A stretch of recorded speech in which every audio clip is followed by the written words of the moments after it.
हमने पहले डिस्कस किए थे 7 sorts of philosophical relations ideas के दरमियान, और यहाँ पर पार्ट 3 के सेक्शन 1 में हम डिस्कस करेंगे 2 क्लासेस फॉर दीज रिलेशंस।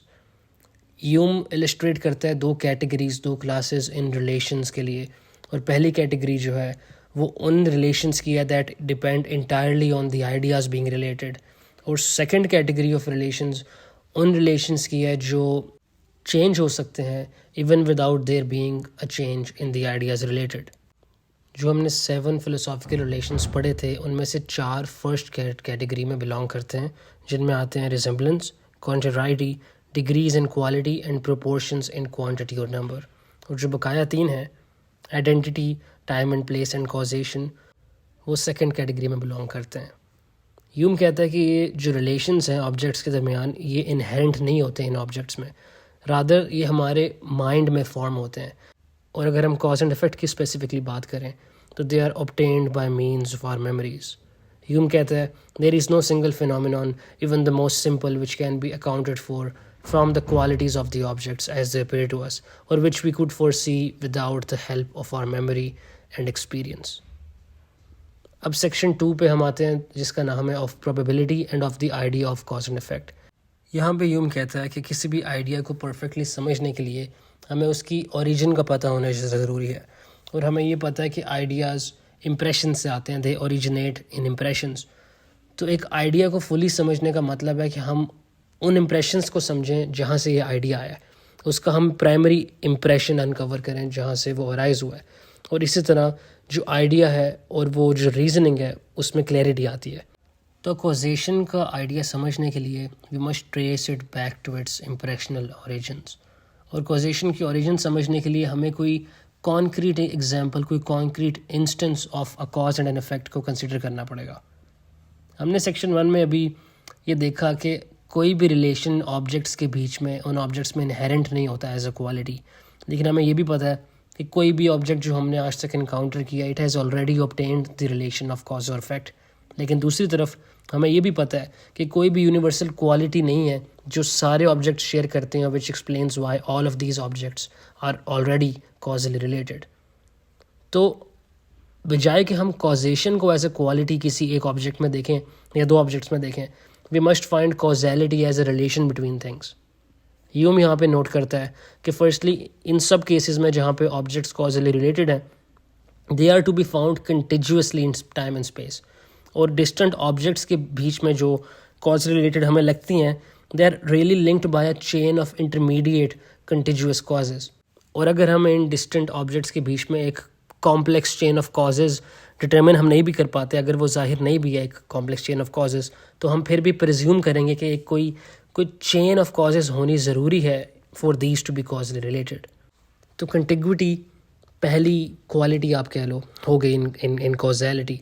तो ह्यूम एक और रिलेशन आइडेंटिफाई करता है between cause and effect, even though वो कहता है कि यूनिवर्सली एक्नॉलेज नहीं है। ह्यूम आर्ग्यू करता है कि जो कॉज है it must precede the effect temporarily, cause जो है वो इफेक्ट से पहले आना चाहिए इन टाइम। ये जो सेकंड रिलेशन है ये है priority of time in the cause before the effect. यहाँ पर ह्यूम कहता है कि even though I believe both of these relations और these qualities to hold as true, कुछ फिलोसोफर्स कहते हैं कि कॉजेज़ साइमल्टेनियसली भी अकर कर सकते हैं विद देयर इफेक्ट्स, लेकिन ह्यूम कहता है कि एक्सपीरियंस हमें उल्टा बताता है इसके, कि कॉज हमेशा इफेक्ट से पहले आता है। अब ह्यूम कहता है कि कुछ लोग कॉजेशन को डिफ़ाइन करते होंगे एज मेरली प्रोडक्शन, तो वो इन लोगों से कहता है कि आप प्रोडक्शन को एक्सप्लेन करो या डिफ़ाइन करो even without involving the idea of causation, और आप ये नहीं कर पाओगे without leading to circular reasoning.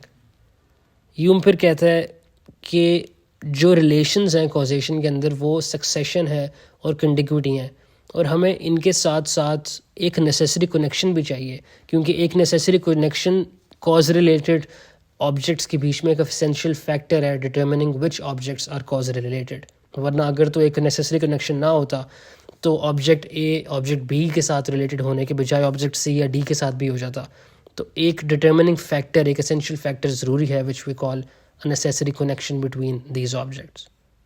Hume अब कंसिडर करेगा, वो एग्जामिन करेगा इन कॉजली रिलेटेड ऑब्जेक्ट्स को, ये देखने के लिए कि कौन सा impression leads to the idea of necessary connection. तो पहले तो अगर हम कॉजली रिलेटेड ऑब्जेक्ट्स की क्वालिटीज़ को डिटरमिन करें और इनको नोट करें तो हमें मिलेगा कि इनमें जो कॉजल रिलेशन है वो इनकी किसी भी एट्रीब्यूट के ऊपर डिपेंड नहीं करती है. और अगर हम इनकी रिलेशंस भी कंसिडर करें तो हमें सिर्फ और सिर्फ कंटिग्यूटी और सक्सेशन मिलती है, लेकिन हमें नेसेसरी कनेक्शन का कोई ट्रेस नहीं नज़र आता. अब हम रिकॉल करेंगे कि आइडियाज़ इम्प्रेशन से डिराइव होते हैं, लेकिन सो फार हमें कोई भी इम्प्रेशन नहीं मिला which explains the necessary connection between causes and there effects. लेकिन यूम यहाँ तक भी इवन दो उससे कोई इम्प्रेशन ऐसा नहीं मिला विच एक्सप्लेन्स और confirms the existence of a necessary connection, he is not ready to conclude कि हमारे पास कोई इनबॉर्न नोशन है नेसेसरी कनेक्शन का as an a priori idea. अब ह्यूम कहता है कि इवन दो हमें कुछ अगर नहीं भी एट वंस सरफेस लेवल पे नज़र आता या समझ आता, हम डिग अबाउट करते हैं in the surrounding areas hopping कि हमें कोई और चीज़ मिलेगी जो हमें हमारी मेन इंटरेस्ट की तरफ डाइवर्ट करेगी और हमें बेहतर एक्सप्लेन करेगी what we are trying to look for.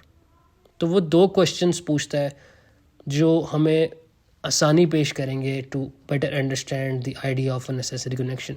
और वो दो सवाल आते हैं, why are beginnings caused and what causes us to see causation this way. इन दोनों सवालों को ह्यूम अगले सेक्शन में एक्सप्लोर करेगा.